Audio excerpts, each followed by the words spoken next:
The smoke of burning cabins clung to the morning air, a bitter veil over what had once been a quiet frontier settlement. Horses thundered through the clearing, their riders fierce and painted in war colors, their shouts piercing the cries of women and children. Amid the chaos, a young girl of 16 clung to the broken fence rail, her knuckles white, her breath sharp in her throat. She had heard the stories whispered by the elders. The Comanche rode like the wind and struck without warning, but stories had never felt like this. Not until now. Her father had fallen at the edge of the corral, his rifle torn from his grasp. Her mother had been dragged away screaming. And she, with her hair loose and her eyes wide, was seized before she could flee. A rawhide rope bound her wrists. The iron grip of a warrior dragged her to his horse. She kicked, she bit, she screamed, but he only laughed and tossed her onto the saddle in front of him as if she were no heavier than a child. World blurred as they rode hard into the wilderness. The pounding hooves carried her away from all she knew, away from the rows of tilled earth, the wooden porch where she had once shelled corn, the hymns sung softly at twilight. Now there was only dust, wind, and the hot sting of fear by nightfall. The raiding party reached their encampment, a sprawl of tipis set against the rising moon. Firelight flickered over painted hides, over the proud faces of warriors returning with spoils, over women who stepped forward with cries of both relief and dread. Some captives were pulled down from horses, weeping, others silent with shock. Yet when the young girl was lowered from the saddle, the murmur of the tribe shifted. Eyes turned toward her, curious, measuring. She was not treated as a slave or a burden. Instead, she was guided almost ceremoniously toward the center fire. There he stood, the warrior who had claimed her. He was young, no more than 20, yet he carried himself with the bearing of one who feared neither man nor death. His long hair fell loose over his shoulders, streaked with ochre. Across his chest were marks of valor, painted in crimson. His gaze was dark, steady, and unyielding. When she dared meet his eyes, her breath caught. There was no cruelty in them, yet no mercy either. An elder spoke words she did not understand, his voice low and rhythmic, weaving a chant into the night. The people gathered closer, forming a ring around them. A hide garment was draped over her shoulders, soft buckskin, beaded with colors she could not name. Her bound hands were freed, but not so she could escape. No, this was something else, something far more terrifying. She was being given. The truth struck her with a force stronger than the ride that had carried her here. She was not a prisoner to be traded, not a servant to be bartered. She was a bride. Her body stiffened as the ceremony unfolded. She did not understand the words, but she understood the intent. The elder lifted his hand, blessing them. The women murmured approval. The warrior stepped forward, and for the first time he touched her not as a captor, but as a husband. His fingers brushed her cheek, firm yet deliberate, sealing the vow she had no part in choosing. She wanted to scream, to flee into the night, to claw her way back to the life that had been ripped from her. But her legs were weak, her throat raw, and her heart beat too loudly in her chest. She stood rigid, her chin lifted in defiance though her insides quaked. If they expected her to bow her head like a docile lamb, they would be disappointed. The fire crackled, sparks leaping into the darkness. The tribe dispersed slowly, some with laughter, others with whispers. The young warrior turned, motioning for her to follow. She did not move. He paused, his expression unreadable, then returned, taking her arm not roughly, but with a quiet command that left no room for refusal. He led her to his lodge, the shadows of the fire dancing along its painted hide walls. She entered, her breath shallow, her mind racing.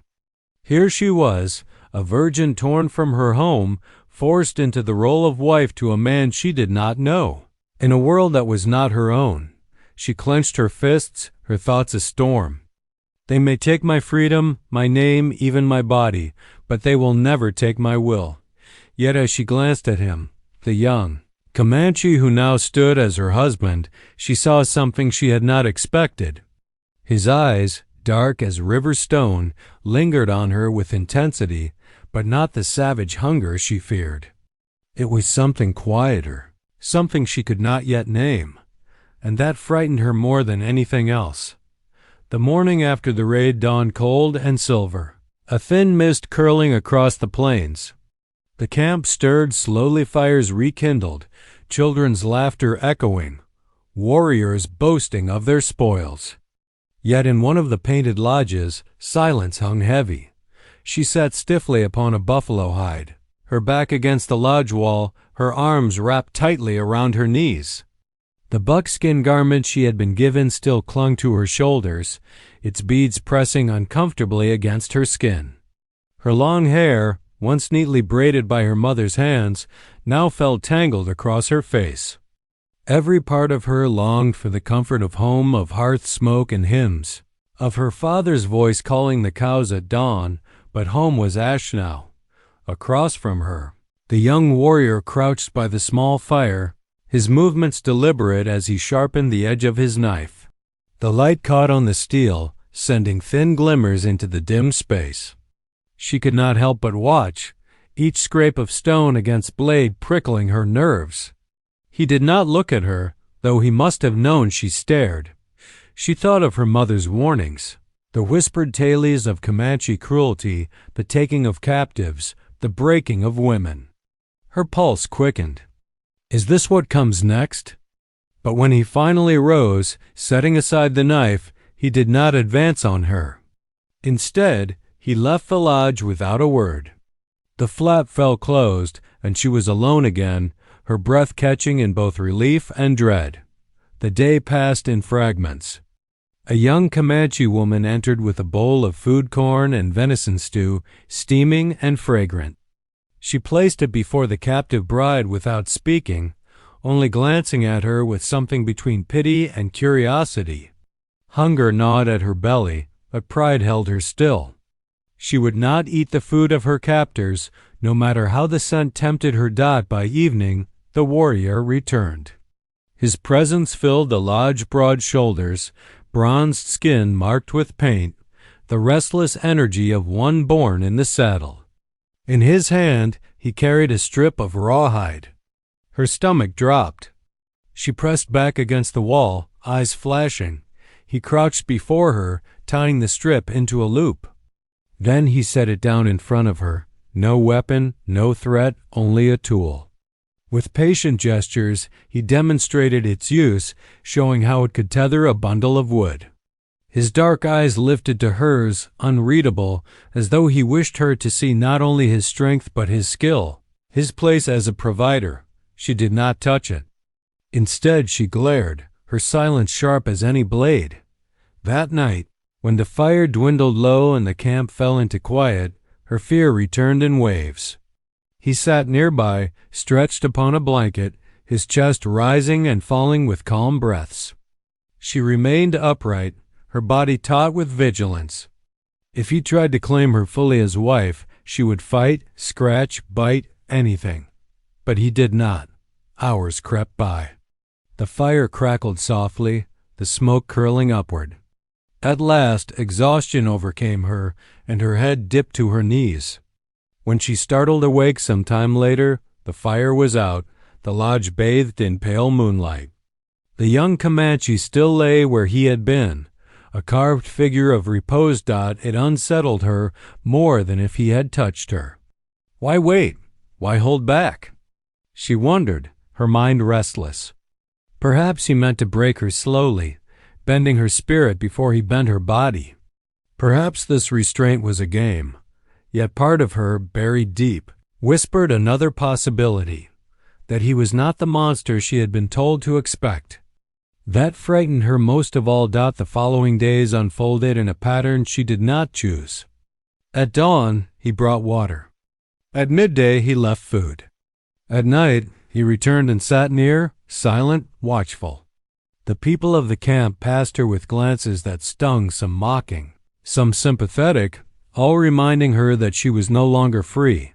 Each time the warrior's gaze lingered, she lifted her chin in defiance.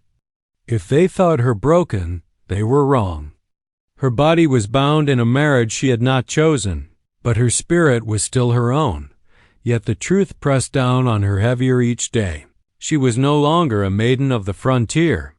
She was a bride of the Comanche, and no amount of silent rebellion could undo it. When she lay awake under the shadow of the hide walls, she repeated the vow she had whispered the first night. They may command my hands. They may command my steps, but they will never command my heart. She believed it with all the strength she had left. But in the stillness, when the warrior's breathing was steady and calm beside her, she felt the faintest tremor of doubt. The young warrior's name was Dakota, friend to all, though few in the tribe would have called him gentle.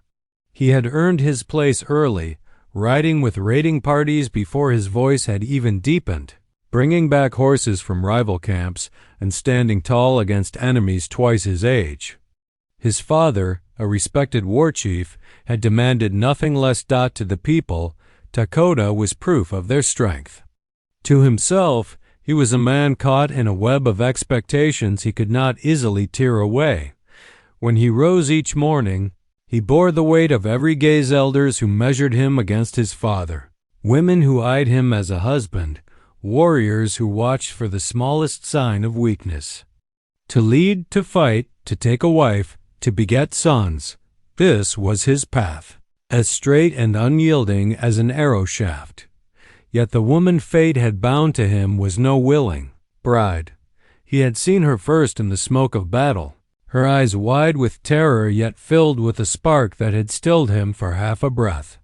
Many captives had crossed his sight before, but none had met his gaze with such defiance. When others had lowered their heads, she had stared. When others had gone limp, she had thrashed. When others had wept, she had bit down on her cries until her throat burned. He could have left her behind, let another warrior take her. But something in that flame had drawn him. It was not pity, nor merely desire. It was a challenge, and Dakota did not walk away from challenges. Now, as she sat in his lodge each day with her chin lifted high, refusing his food until hunger forced her, refusing his language though she heard it daily, Dakota felt the strange stirring of conflict within himself. He should have broken her spirit, as custom allowed. Many in the tribe expected it. A wife should bend, not resist. Yet each time he imagined her eyes dulled, her fire snuffed out, something in him recoiled. So he let her resist. He let her glare. He let her silence fill the lodge like smoke. And though it unsettled him, it also drew him closer. At night, when the camp slept, Dakota lay awake listening to the rhythm of her breath. His people thought him victorious, for he had taken a bride from the enemy, sealing his strength with a union that would bring honor. But only he knew the truth. This marriage was no triumph. It was a battlefield of its own. His mother, a woman of sharp wisdom, saw the tension in his face. One evening, as she ground herbs by the fire, she asked quietly, "Does she please you, my son?" Dakota hesitated, caught between truth and expectation. At last he said, "She is strong." A smile touched his mother's lips. "Stronger than you?"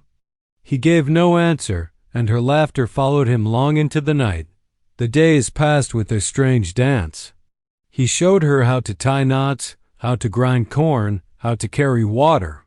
She refused each lesson, sometimes with a glare, sometimes with silence. He did not force her. Instead, he did the work himself, his movements steady, as if he had all the time in the world. Other warriors mocked him. "You treat her like a guest," one sneered, "not a wife." Another laughed, "Perhaps she will teach you how to fetch water." Dakota's jaw tightened, but he said nothing. His blade and his silence had always answered louder than words. Still, their jibes pierced him. A wife was meant to honor her husband, not resist him. And yet he found himself drawn to that resistance. It made her more than a bride taken in battle. It made her herself, and so he wrestled with two hungers, the hunger to claim her as tradition demanded, and the hunger to win her in another way, though he did not yet understand what that way was. Each night, as the firelight flickered across her face, he caught glimpses of the girl beneath the defiance. The sorrow etched in her eyes, the courage in her jaw, the way her hands clenched as if holding on to an invisible rope of hope. He wondered if she prayed when he could not hear, if she whispered to gods foreign to his people. For all his strength in battle, Dakota felt powerless here. A woman's heart could not be taken with a raid or a knife. It was a territory he did not yet know how to conquer. Still, the burden pressed heavier each day, to be a warrior, to be a son, to be a husband, to lead without faltering, to take without hesitation. And yet, in the shadows of his lodge, as his bride's defiance smoldered before him, Dakota realized something dangerous. He did not want her silence. He did not want her fear. He wanted her fire. And that desire, unspoken and fierce, began to change the course of his heart. The days slipped by like wind over the grasslands, yet time inside Dakota's lodge seemed to stand still. Each morning the sun rose red over the horizon, casting fire over the camp, and each morning the girl, his bride, though she would not call herself so, met his gaze with the same steady defiance. Her name, he had learned from her own reluctant lips, was Clara. She had spoken it once, low and trembling, when one of the women of the camp asked her. Dakota had held the name in silence, turning it over in his mind like a stone from the river, smooth, simple, but carrying its own quiet strength. Clara. Yet if he thought the sharing of her name meant a softening, he was wrong. Clara resisted him in ways both small and fierce. She would not sit near him at the fire. When he offered food, she took it without a word, as though she fed herself and not because of his provision. When he showed her how to grind corn or braid rope, she ignored his hands and turned her face away, lips pressed tight. One evening, as the smoke of the cooking fires drifted across the camp, Dakota returned to the lodge with a rabbit he had hunted. He skinned it quickly, his knife flashing in the firelight, then handed the meat toward her. "Eat," he said, his voice even. Clara lifted her chin, her eyes flashing. "I will not be your dog." The words were sharp, her English cutting through the silence like a blade. Dakota's jaw tightened. Few in the tribe understood her tongue, but he had been learning its rhythm from listening to her mutter to herself in the quiet. He caught her meaning well enough. For the first time, he let his temper flare. "You live," he answered in halting English, pointing to the food, then to her thin frame. "Because of this. Because of me." Her cheeks burned, but her glare did not falter. "I live before you," she snapped. "I will live after you." The fire popped between them, sending sparks into the dark. For a long moment, neither moved. She expected his hand to strike her, for that was what the Tailies had promised. Comanche warriors were ruthless, unyielding, quick to punish, but Dakota did not strike her. Instead, he leaned closer, his dark eyes steady. "Strong," he murmured, not as a curse, but as a recognition. Then he set the meat by the fire and turned away, leaving her stunned in her silence. That night, Clara sat awake long after he had stretched himself upon his blanket. She told herself she hated him, hated his strength, his calm, his unshakable authority. And yet, when he had looked at her, when he had spoken that single word, she had felt something strange spark in her chest. Not fear, not hatred. Something else she refused to name. The next day, her defiance grew sharper, as if to smother that spark. When he offered to teach her the Comanche word for water, she spat the English word back at him with venom. When he motioned for her to help mend the lodge hide, she deliberately pricked her finger and let the blood fall, glaring as if daring him to scold her. Dakota, instead of anger, only studied her with a faint smile tugging at his lips. Her resistance was not weakness, it was fire. And though it burned him, he found himself drawn closer to the flame. The camp began to notice. Whispers followed them. Some women shook their heads, muttering that the pale bride was too wild, too unruly. Warriors laughed, saying Dakota had taken a wife who would rather bite than bow. But Dakota's mother only watched with knowing eyes, her hands busy weaving, her lips curved in secret amusement. One evening, after days of simmering tension, Clara's defiance boiled over. She had tried to slip from the lodge at dusk, desperate for air, desperate for freedom. But Dakota intercepted her near the edge of the camp, his hand catching her wrist before she could vanish into the shadows. She whirled on him, her voice shaking with fury. "I am not yours." His grip held firm, but not cruel. His eyes locked on hers, dark and burning. "You are," he said, his voice low, steady. Then, softer still. "But not as you think." Clara froze, her breath caught in her throat. For a heartbeat, the world seemed to narrow to the space between them, the heat of his hand on her arm, the fire in his gaze, the truth in his words she did not yet understand. She wrenched free, stumbling back toward the lodge, her heart hammering. She hated him.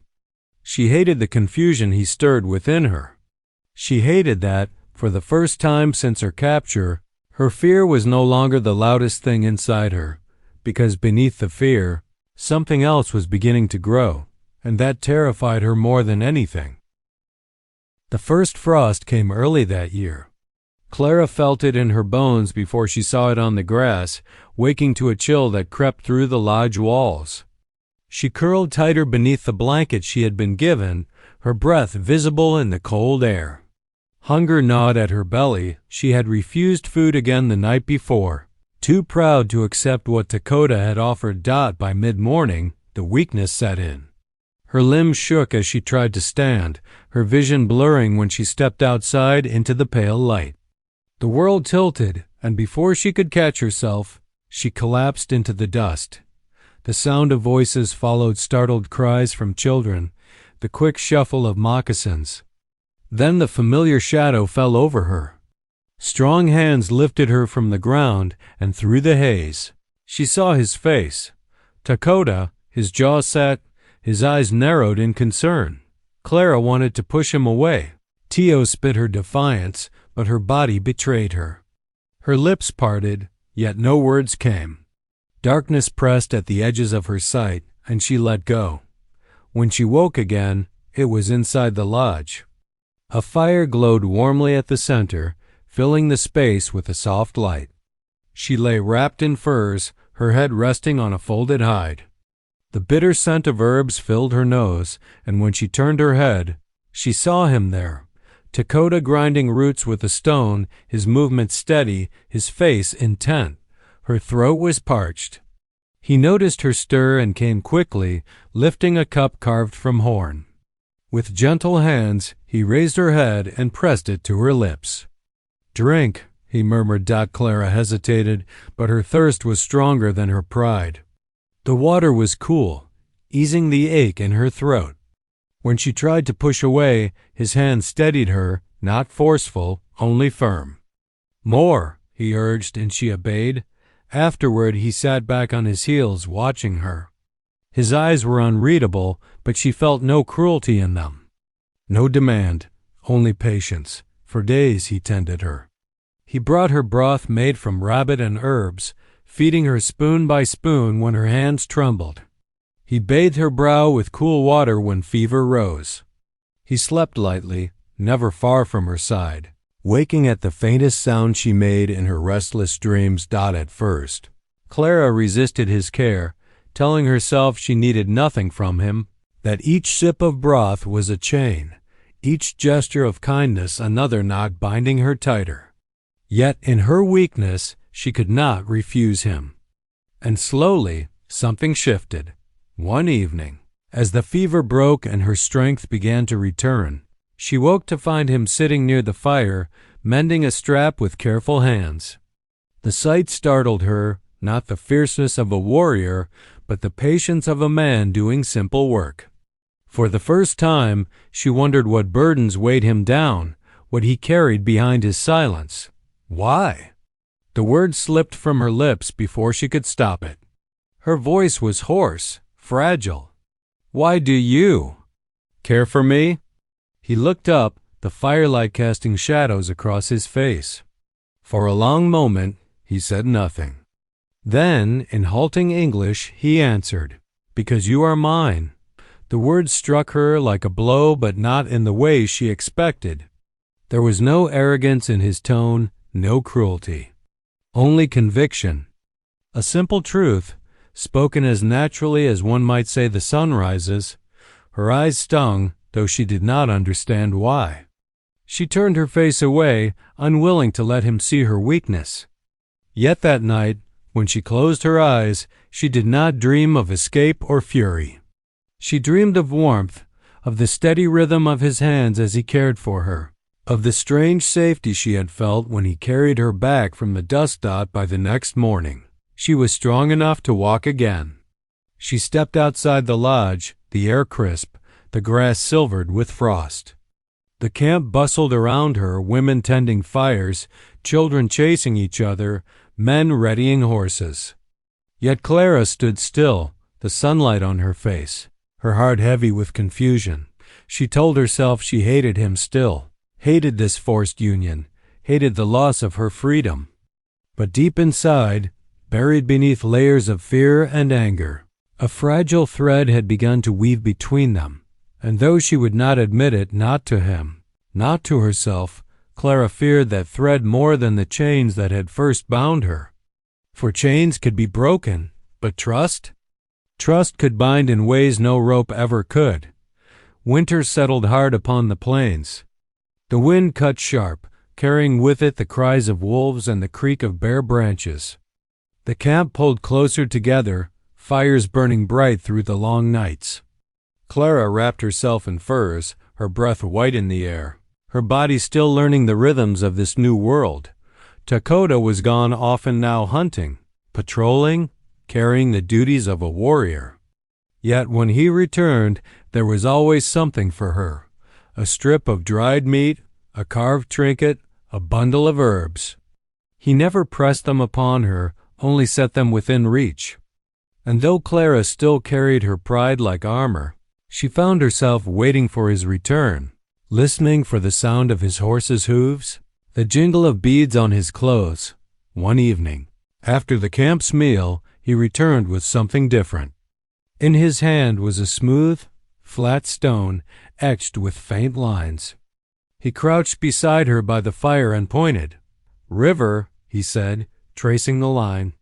Then he looked at her, waiting. Clara frowned, uncertain, then whispered, "River." His lips curved in approval. He pointed again, this time to a carved mark resembling the sun. "Sun," he said. Clara hesitated, then repeated, "Sun." It was the first time she had willingly echoed his lesson. Something flickered in his eyes, and he spoke again, this time more softly, more carefully. Clara. Her heart lurched at the sound of her name and his voice. She wanted to look away, but his gaze held her. She whispered, almost against her will, "Dakota." The silence that followed was heavy, but not with fear. With something else. Something that made her pulse quicken and her cheeks burn. From that night onward, small gestures began to soften the space between them. He showed her the names of things in his tongue: fire, sky, horse, and she, in turn, taught him words in English. Their exchanges were halting, clumsy, sometimes broken with laughter when meanings tangled. Yet slowly the wall of silence crumbled, brick by brick. One day, she caught herself humming a hymn her mother had once sung. She stopped abruptly, ashamed, fearing his mockery. But when she looked up, Dakota was listening quietly, his head tilted, his eyes soft. He made no jest, no demand.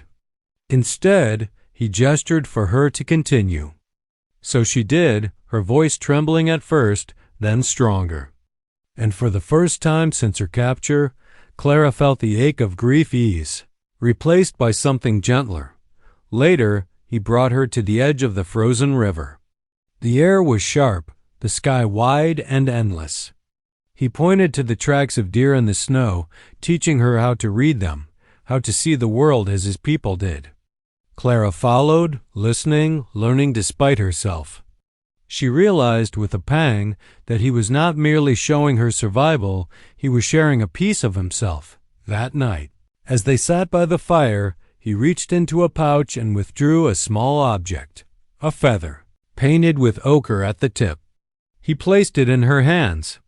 "Strong," he said, meeting her eyes. Clara swallowed hard. The feather was light, fragile, yet carried meaning she could feel even without words. She wanted to throw it back at him, to keep her heart locked away. But her fingers curled around it instead. Betraying her dot in the quiet, she realized her hatred had dulled. The fury that had once burned hot now smoldered, leaving room for something else to grow. She told herself it was gratitude, nothing more. Gratitude for his care when she had fallen ill, for his patience when others mocked. Gratitude for his restraint when he could have taken what was not freely given. Yet deep inside, Clara knew it was more. When she lay awake that night, listening to his steady breathing, she felt a dangerous truth pressing against her heart. She was no longer untouched by him, not in body, for he had not claimed her, but in spirit. She was changing, and she feared it, because once desire found root, it grew wild, unstoppable as the prairie grass. And though she had sworn never to give her heart, Clara knew against her will that it was already beginning to slip from her grasp. The thaw came slowly, loosening the earth, sending rivulets of meltwater across the plains. With it came renewed hunts, preparations for raids, and the restless energy of warriors eager to prove themselves. Dakota's strength had long been unquestioned, but whispers now coiled through the camp like smoke. They came from jealous mouths, men who had not forgotten the pale bride who walked at his side, men who watched Clara with eyes of scorn or hunger. To them she was not a wife but a trophy, a weakness, a mark that Dakota had strayed from the hard path of his people. One in particular fanned those whispers into open flame. Chayton Hawk named, sharp-eyed and ambitious. He was Dakota's rival since boyhood, always measuring his worth against him, always bitter when Dakota's shadow fell long across the tribe. Where Dakota was silent strength, Chayton was quick laughter and quicker cruelty. And he had seen the way Dakota looked at the girl Dot. It was at a gathering by the central fire that the challenge came. The warriors sat boasting of their hunts, children darting between the lodges, women weaving or tending pots. Clara lingered near the edge, trying to stay unseen. But Chayton's voice rang out, taunting. "Dakota!" He called, his grin sharp as a knife. "You bring food for the people, but what of your wife? Does she bring strength to your lodge, or does she lie like a stone, giving nothing back?" Laughter rippled. Dakota's shoulders stiffened, though he did not rise to the bait. Chayton pressed on, his eyes glinting. "Perhaps she will bear you children with pale hair and soft hands. Sons who cannot ride, daughters who cannot fight. Will they bring honor, or will they shame us all?" The laughter grew louder, crueler. Clara froze, her face burning, shame and fury choking her. She wanted to vanish into the earth, to run, to do anything but stand there as their eyes cut into her Dot then. Suddenly, Dakota stood. The laughter faltered. Silence rippled outward as the young warrior faced his rival. His voice was calm, but edged with steel. "You speak too much, Chayton. If my wife is weak, then test her strength through me," gasps echoed. The challenge was laid bare. Chayton's grin widened, eager. He had wanted this. To humble Dakota before the tribe, to strip him of honor, to take what he desired. "Then we will see," he said. The circle cleared. Warriors gathered, eyes sharp with anticipation. Women drew back with murmurs. Clara's heart pounded so hard she could scarcely breathe. The fight began swiftly. Chayton lunged, his knife flashing. Dakota sidestepped, striking with the heel of his hand, sending his rival stumbling. Dust rose, cries rang out, the crowd roared. Again Chayton attacked, fierce, relentless, his blade cutting close. This time Dakota caught his wrist, twisting, forcing the knife free. They grappled, bodies crashing to the ground, fists striking, blood smearing across skin. Clara's nails dug into her palms as she watched. She told herself not to care, that he was her captor, her enemy.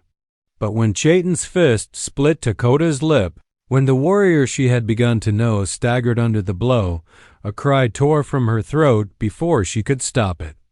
"Dakota!" The sound seemed to ignite him.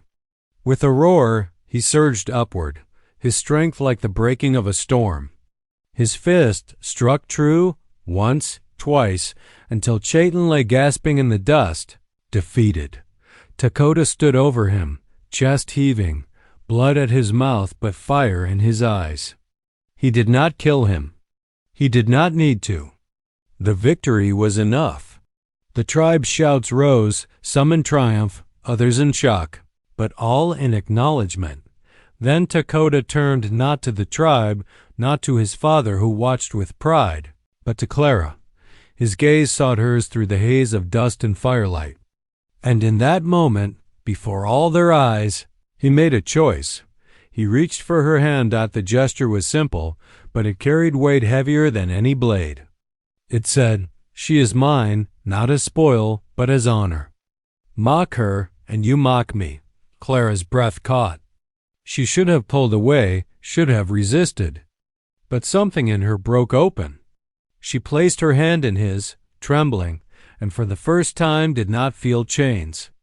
She felt shielded, chosen. The tribe murmured. Chayton spat blood into the dust. And Dakota, battered but unbowed, stood with his bride at his side, his heart no longer untouched. After the fight, the camp hummed with unease. Chayton's defeat silenced the whispers, but not all hearts were quiet. Some still doubted, some still scorned, yet no one dared speak aloud against. Dakota, not after the blood he had spilled in defense of his wife's honor. For Clara, the world felt changed. She sat in the lodge that night, her hands trembling around the feather he had once given her. Dakota's blood had dried on his lip, and though he bore the pain without complaint, she could not forget the sound of fists striking flesh, nor the way her own voice had cried out his name before she even realized it. She hated that she cared. She hated that her heart betrayed her, bending where once it had stood firm. Yet as she turned the feather over in her hands, she realized the truth had already taken root. This was no longer a prison alone. Something deeper bound her now, something she could neither name nor undo. When Dakota entered the lodge, the firelight flickering across his bruised face, she lifted her eyes to him. He knelt, untying his weapons, moving with that steady calm that always unnerved her. For a long moment, silence stretched between them, broken only by the crackle of flames. Finally, Clara whispered, her voice raw, "Why?" He glanced at her, puzzled. "Why fight for me?" She pressed, her words trembling with anger and confusion. "Why risk your life? I'm nothing to you, an enemy, a captive." "Why?" Dakota's gaze held hers, unflinching. He touched his chest lightly, over his heart. Then he reached out, not to touch her, but to set his palm flat on the ground between them. "I fight," he said slowly, choosing each word, "because you are mine. Not as slave, not as spoil, mine. Here." He tapped his chest again. "Heart." Clara's throat tightened. She wanted to deny it, to spit back that she had never chosen this bond. Yet the memory of his hand reaching for hers in the dust, of the way he had shielded her from scorn, burned through her like fire. That night, she tended his wounds in silence, her fingers brushing his skin as she cleaned and bound the cuts. Each touch made her pulse leap, each breath between them heavy with things unspoken. He did not reach for her, did not claim her.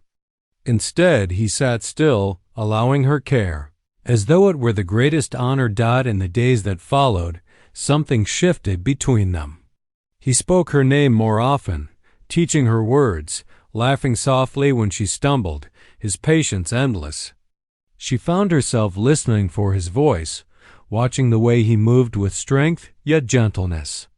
And in quiet moments, when his hand brushed hers by chance, she did not pull away. Spring came, bringing green shoots across the plains. One evening, the tribe gathered for a ceremony marking the season's renewal. Songs rose into the air, drums thrummed like the heartbeat of the earth, and fires burned high. Clara stood at the edge, watching, her heart aching with the strangeness of it all, how far she was from the world she had known, yet how deeply she had begun to belong. Then Dakota came to her, his hand outstretched. Before all eyes, he did not command, he asked. Clara's breath caught. For the first time since her capture, choice lay in her hands. She could turn away, remain bound only by circumstance. Or she could take his hand, not as captive, but as woman to man. Heart to heart. Slowly, trembling, she placed her hand in his. The drums thundered. The people murmured. And Dakota's eyes, dark and steady, held hers as though she were the only soul beneath the endless sky. From that night, their union was no longer forced. It was not born of chains or conquest, but of fire-tested, tempered, remade. Clara still bore scars of loss, still carried grief for what had been torn away. Yet she also carried something new, desire, yes, but also trust. And in Dakota's arms she found not captivity, but freedom of another kind. She had been forced into marriage with a Comanche warrior, but desire had changed him. Love had changed her. And together, they forged a life neither could have imagined. Two hearts, once strangers, bound by fire and choice beneath the vast, untamed sky.